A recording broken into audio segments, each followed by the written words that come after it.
from 5 years. I doubt in the Super 30 also. Sometimes Ellen and now in Akash I'm teaching. Okay, and I passed MSc degree and BEd degree. Okay, चलिए chemistry सीखते हैं। आज हम शुरू करते हैं quantum number.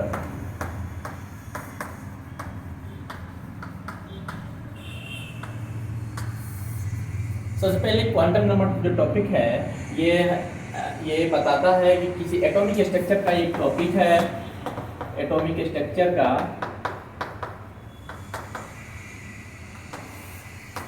जो कि ये बताता है कि इलेक्ट्रॉन का एग्जैक्ट उसका एनर्जी लेवल क्या है, उसका पोजीशन लेवल क्या है, किस ऑर्बिट में है, किस सब ऑर्बिट में और किस ऑर्बिटल में है, उसका एग्जैक्ट आइडिया देता है। Exact idea of electron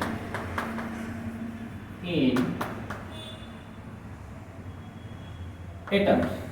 okay, तो इसके लिए हम लोग एग्जैक्ट आइडिया के लिए ऑर्बिट, वह इलेक्ट्रॉन किस ऑर्बिट में है, किस सब ऑर्बिट में है,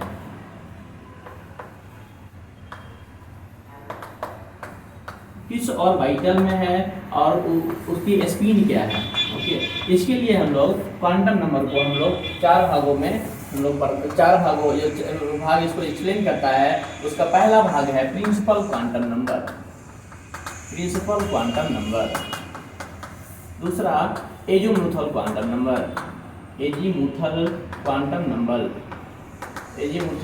number.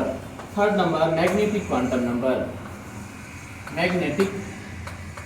Number and fourth one spin quantum number. Okay, तो प्रिंसिपल क्वांटम नंबर इसको हम लोग n से रिप्रेजेंट करते हैं। एजीमुथल क्वांटम नंबर इसको L से रिप्रेजेंट करते हैं। मैग्नेटिक क्वांटम नंबर को हम लोग m से रिप्रेजेंट करते हैं और स्पिन क्वांटम नंबर को s से रिप्रेजेंट करते हैं। अब ये चारों के बारे में अगर हम जान जाएंगे तो हम ये पूरा जान जाएंगे कि इलेक्ट्रॉन एक्चुअली में उसका किस ऑर्बिट, किस सबसेल में है और किस ऑर्बिटल में है, उसकी स्पिन क्या है, हर चीज उसके बारे में जान जाएंगे।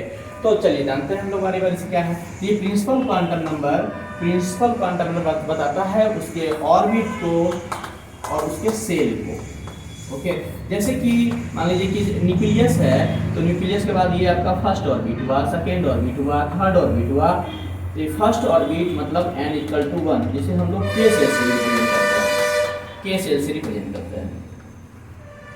n = 2 means the second orbit, इसे हम लोग l सेल से रिप्रेजेंट करते हैं।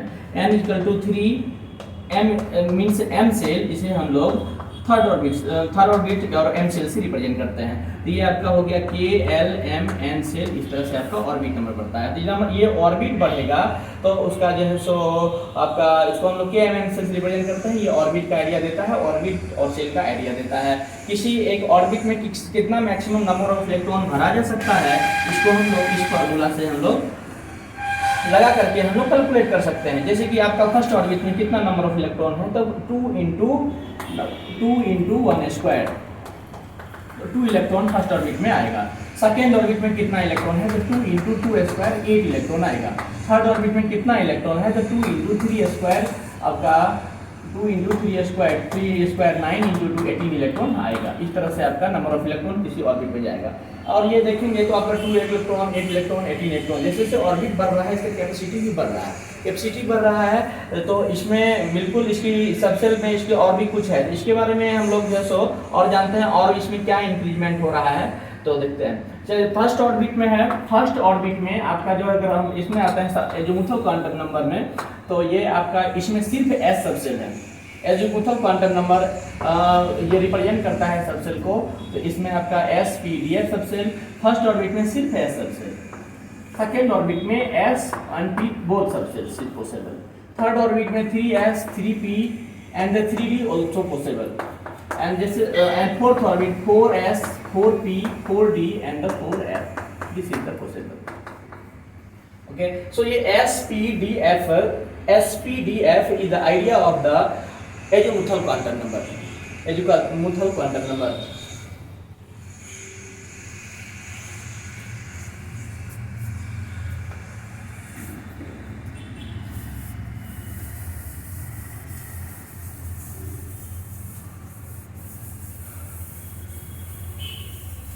अब बारी बारी से बात करते हैं। जैसे आपका ये जो था first quantum number n equal to 1, तो n इक्वल टू 1 है फर्स्ट ऑर्बिट में। फर्स्ट ऑर्बिट में सिर्फ मेरा s ही सबसेल होगा, तो इसके लिए मेरा l इक्वल टू 0 या l equal to 0 is possible. Subshell की बात करें, सबसेल की अगर बात करें तो ये सबसेल हमारे पास है s p d f and etcetera, इसी तरह से जाएंगे। तो हमारा ये s के लिए l का जो वैल्यू होगा वो 0 होगा, और उसी तरह l के लिए p के लिए l का वैल्यू 1, d के लिए l का वैल्यू 3 और f के लिए l का वैल्यू 3 हो जाएगा। कहने का मतलब ये हुआ कि आपका जो है सो l का वैल्यू स्टार्ट होता है 0 से और आपका n का वैल्यू स्टार्ट होता है फर्स्ट से। तो n का जो वैल्यू होगा वो स्टार्ट होगा 1 2 3 एक्सेट्रा, जबकि l का वैल्यू आपका जो 0 से स्टार्ट होते हुए जाएगा n-1 तक। ये रेंज है आपका l का एजीमुथल क्वांटम नंबर का। ओके, तो s सबसेल का शेप जो होता है स्फेरिकल होता है, p का डम्बेल होता है, d का डबल डम्बेल होता है। स्फेरिकल, डम्बेल, डबल डम्बेल, ये इसका शेप f सबसेल का शेप कॉम्प्लेक्स होता है।